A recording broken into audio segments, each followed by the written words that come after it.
Welcome back, everybody.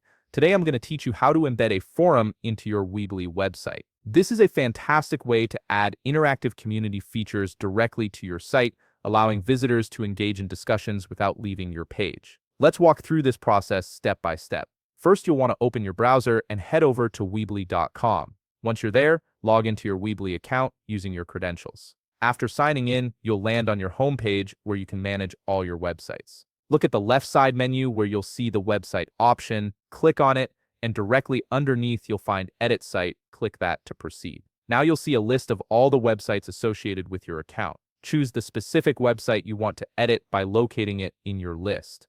On the right side of that website entry, you'll see an Edit button. Go ahead and click it to open your website editor. Once your editor loads, make sure you're on the Build tab in the top menu.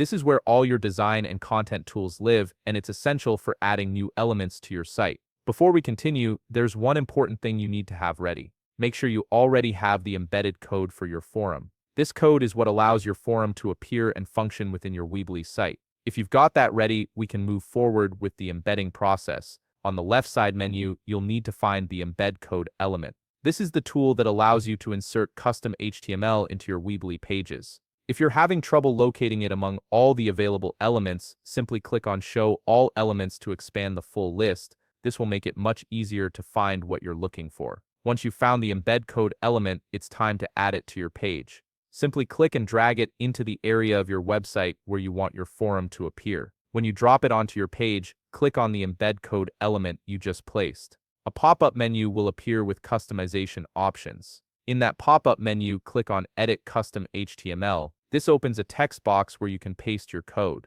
Now take the embedded code for your forum that you prepared earlier and paste it directly into this box. Once you've pasted the code, you've successfully embedded your forum into your Weebly website. And that's it. You've now integrated a fully functional forum directly into your site, creating a space for your visitors to interact and engage. If you found this video helpful, please leave a like, subscribe, and see you in the next video.